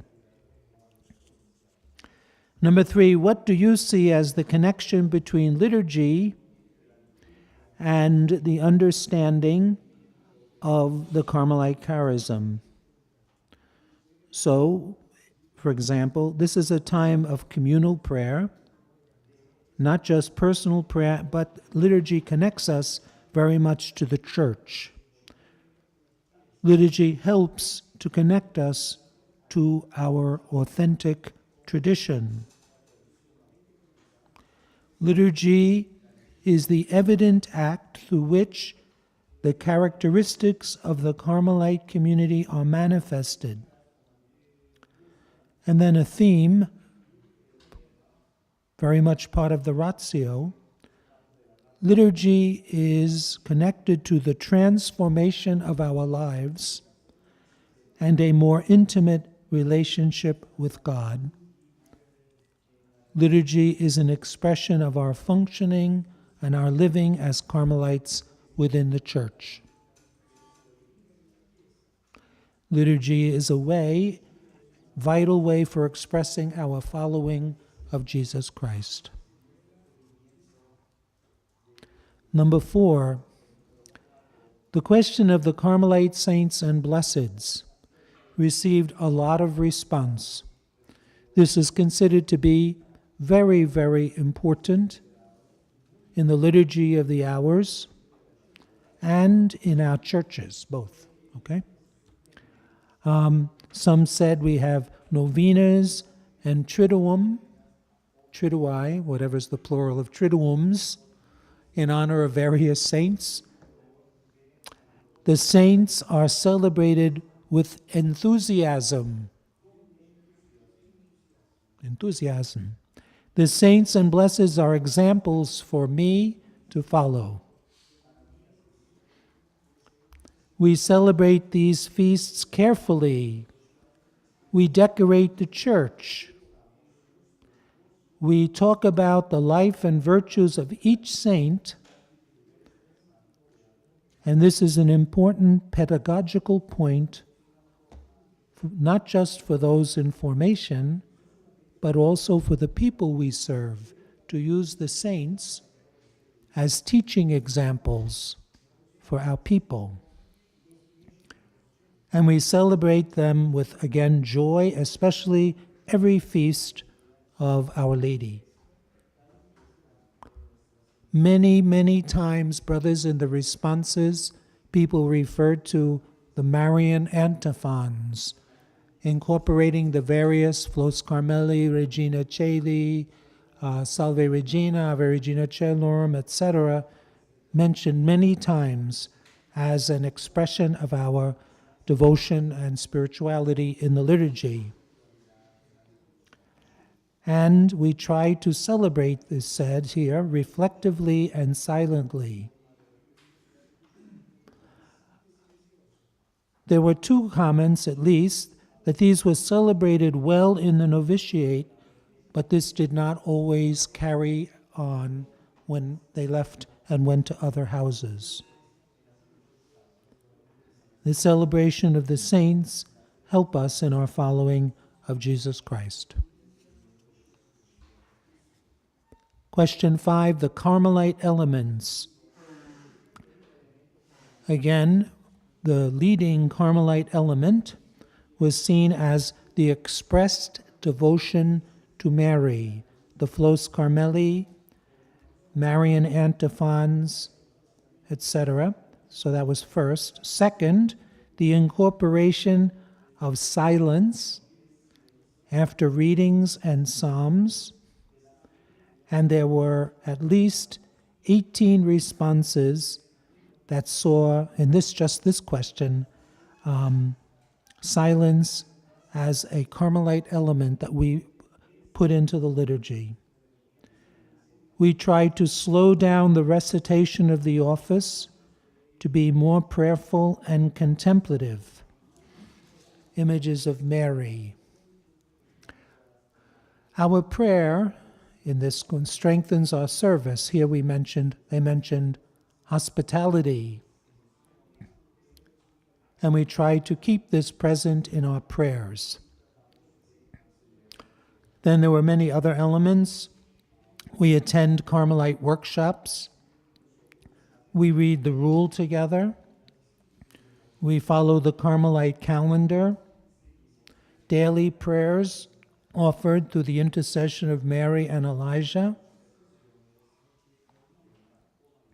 The celebration of votive masses, etc. Then the newer forms, for example, icon meditation, meditation on icons, Lectio Divina, Eucharistic adoration, and silence, the feast days, psalm celebrations. All of these were considered as particular Carmelite elements. Number 6, how would you describe the connection? The connection between Carmelite charism, liturgy, and pastoral work is considered to be very important. We try to help people see how the Carmelite saints fit into their lives, along with a contemplative dimension. We try, this again, the connection, that our place of ministry is hospitable and welcoming. They considered this a Carmelite element, that our places of worship, our ministries are hospitable and welcome to all people. The friars are friendly, try to emphasize our spirituality, preach carefully, and do programs in parishes and with sisters to help bring the various elements of our spirituality forward. It was commented that people see the difference in parishes and the approach between Carmelites and the diocesan clergy.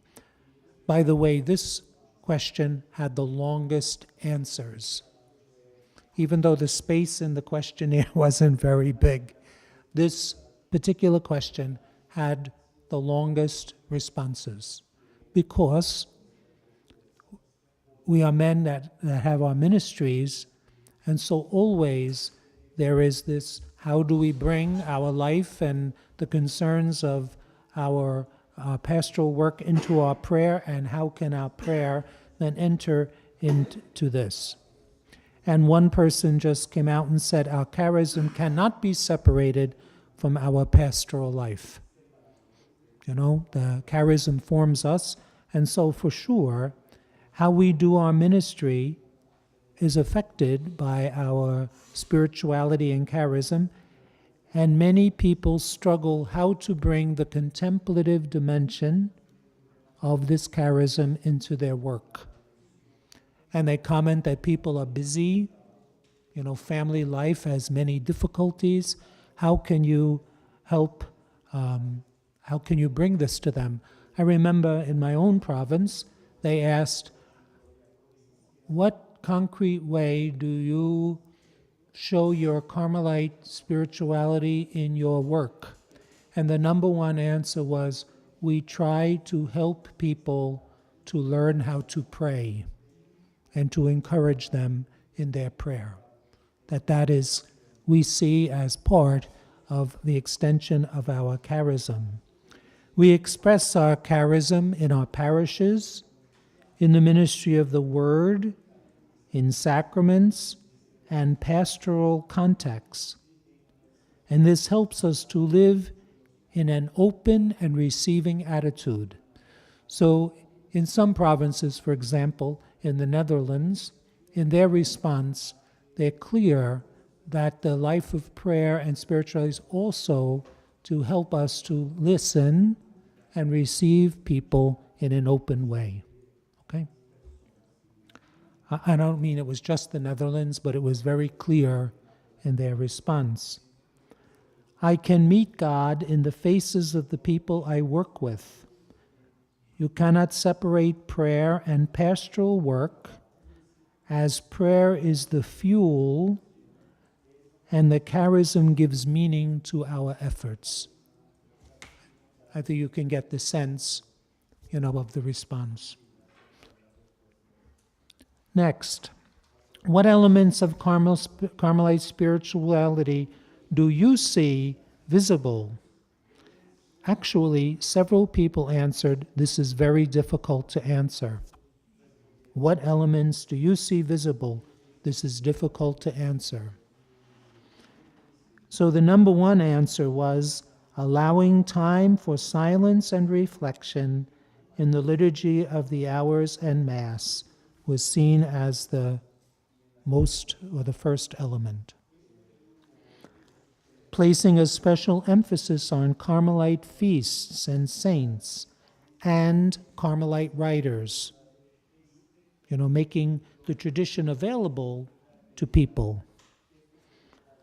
The use of Marian antiphons, emphasizing the contemplative dimension, Mary and Elijah. As I said earlier, an emphasis on the Word of God, hearing the Word of God and celebrating the Word of God.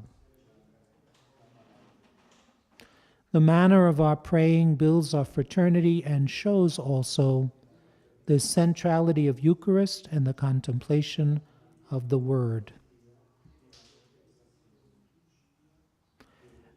And then, my brothers, we must realize that there was also some criticism made. At the one or two said, I see no elements present in our prayer. In some communities, the manner of celebrating leaves much to be desired. Another response, what element do you see? Simplicity, respect, the empty center, the use of psalms, silence, candles, and singing. All of this manifests our Carmelite elements. Number 8, what element of Carmelite spirituality do you see visible in the way you pray in the local settings? The manner with which we celebrate the Eucharist with the people. We try to make our churches inclusive and welcoming. We always end our liturgy in our pastoral settings with Marian antiphon, we try and emphasize the contemplative dimension of prayer. Prayer makes us calm and joyful in dealing with people, and our prayer extends our fraternity beyond our local community. We also recognize that Carmelites have very different ways of praying, and we also have other means of praying. For example, the practice of the presence of God, the prayer of aspiration, and others forms of these. Our contemplative and prophetic dimensions affect how we announce the good news. Number 9, what elements would you like to see visible? Okay? And again, the first one was incorporating silence into prayer and a sense of reverence. An admission that most houses are doing what they can. The use of various Marian devotions, emphasizing devotion of Mary, this is what people would like to see. Some expressed that we find more time to pray together. What element would you like to see? I would like to see us find more time to pray together. Or opportunities to pray with others and greater participation. Keep the connection of private and communal prayer. Several said, service and work is given priority over prayer and community, and we must find balance.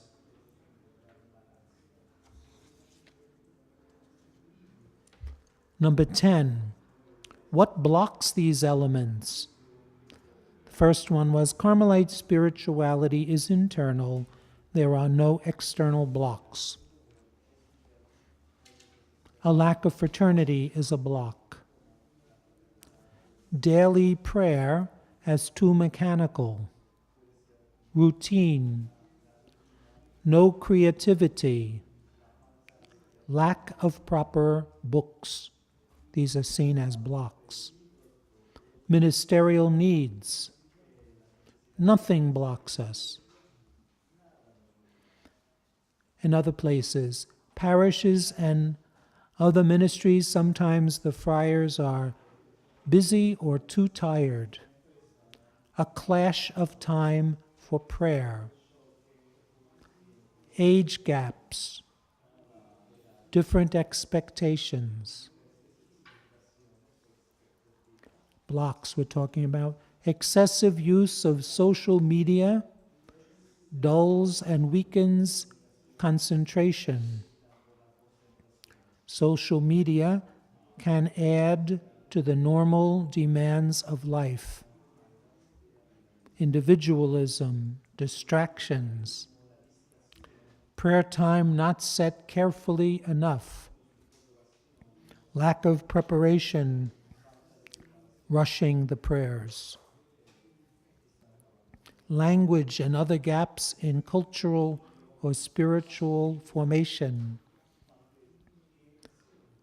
A lack of respect for multiculturalism or even the understanding of liturgy. These are all seen as blocks.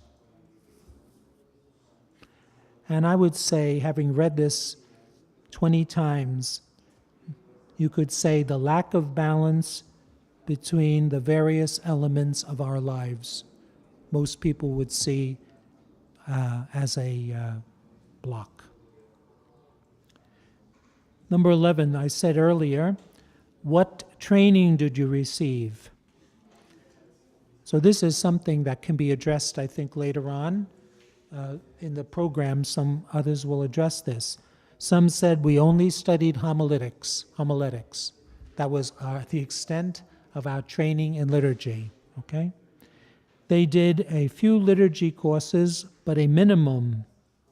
a minimum since 1970. That there was a lot of formation before 1970, but not so much after. Several people said that they learned liturgy through self-study, okay? That they decided, I need to learn this, and they set off to do it by themselves, self-study. Yes, there are some people here even present who studied formally, but many people did their liturgical study by self-study.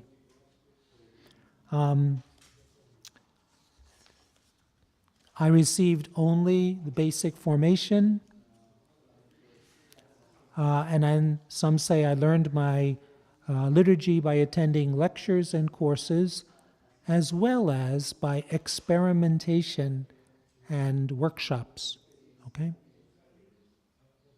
Some said they received no study of Carmelite liturgy, and they never received a real introduction to liturgy and the history of liturgy. So they may have been trained how to celebrate the sacraments, how to offer Mass, how to hear confessions, how to anoint the sick, but never studied the nature or the history of the liturgy in itself. So they did not have the ground on which to build. Now I'm just reporting. I'm not saying, but that was reflected.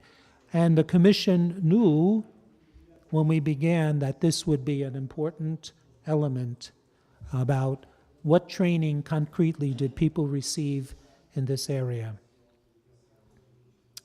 How important, number 12, we're almost done, is celebrating the liturgy in your own life of prayer. I thought this was very good, said. Liturgy in the parish is our bread and butter.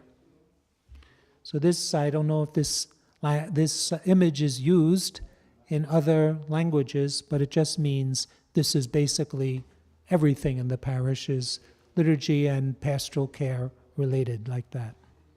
But the brethren agreed that liturgy is foundational and central and essential, and then there were 30 responses that said how important, this is very important, even the most important part of our life. This is integral to our own prayer life. Liturgy renews us, and we must strive to be faithful to it every day.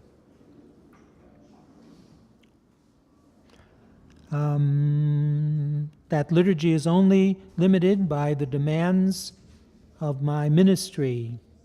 And then they list things they did, Mass, office, etc.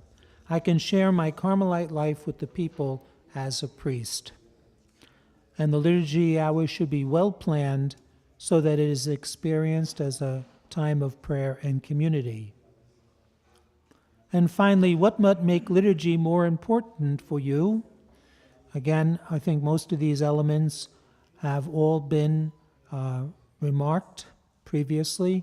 The app, the liturgical books, striving for a good sense of shared liturgy and not just get finished.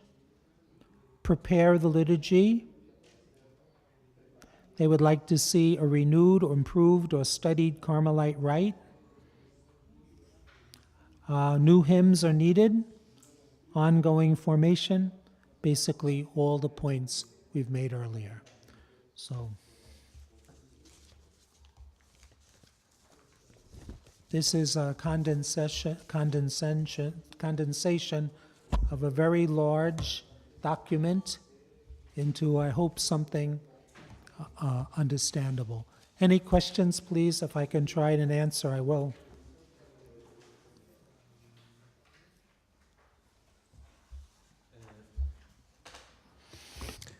Abbiamo più o meno 10 minuti per questo tempo. Adesso, dopo, ringrazio Mario di questa sua presentazione, diamo anche un applauso a lui, questo, perché veramente è stato un lavoro molto impegnativo per mettere insieme tutte le domande, che qui devo fare una aggiunta. Noi abbiamo dato tempo per rispondere. Devo dire che sono arrivate, dopo che siamo incontrati come commissione, allora, per discutere questo rapporto, sono arrivati sul livello anche personale qualche altre aggiunte, no, di risposte a queste. Tra l'altro, tra questi era anche la delegazione generale nostra della Repubblica Ceca, che poi ha risposto anche a questo questionario, che anche sta incluso in questo rapporto. Se ci sono delle domande, discussioni su questo rapporto, che è molto molto interessante perché offre una visione della situazione della realtà liturgica del nostro ordine.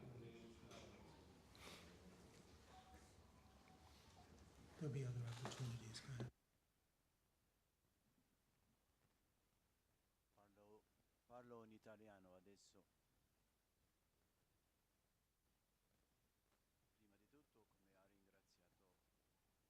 ringraziato Michael, ho notato che in tutte le risposte manca una cosa essenziale. Infatti c'era una volta o due volte che hanno parlato della nostra. I'm in order.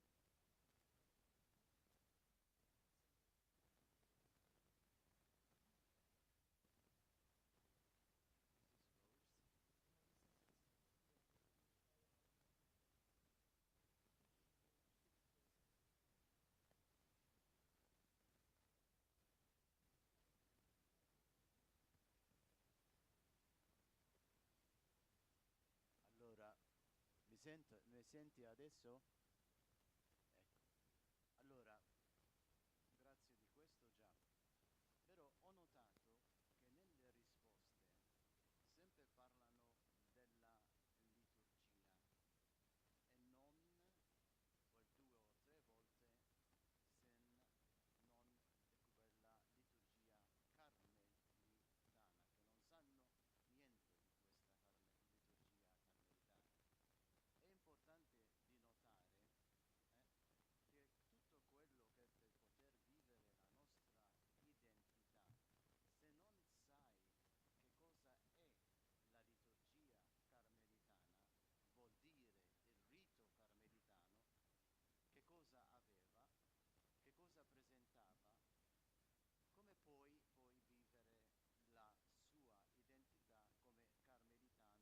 secondo la circostanza odierna. Perciò è importante di quello che la Commissione ha deciso di parlare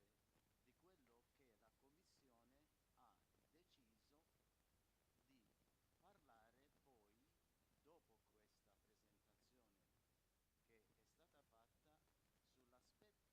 dopo questa presentazione che è stata fatta, sull'aspetto storico, liturgico della nostra liturgia, vuol dire del rito carmelitano, che è molto importante di sapere, perché la nostra identità viene, come abbiamo sentito, dall'ordinale di Siberto di Becca del 1312. C'è tutta una storia vuol dire storica, che mostra la nostra identità come carmelitani.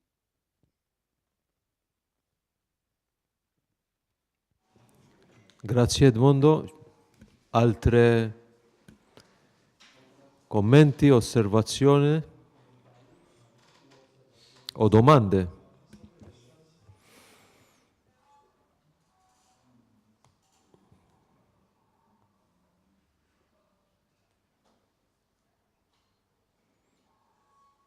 Bene, ok, allora a questo punto si lascia questo rapporto anche per il vostro discernimento, anche durante questo congresso, e si spera che anche il rapporto che ha presentato Mario più avanti anche sarà comunicato a tutto l'ordine per sapere un po' quale situazione è anche la realtà in cui l'ordine sta chiedendo e sta anche osservando per quanto riguarda la vita liturgica. A questo punto concludiamo questa mattina, perciò adesso alle ore 13 ci sarà il pranzo, poi ci vediamo qui in aula alle ore 16, alla sessione pomeridiana alle ore 16 per avere le presentazioni dai relatori, da Padre Giovanni Grosso e Padre Edmond Caruana. Buon pranzo, grazie. Thank you for your trust. Is okay? Fine, well done.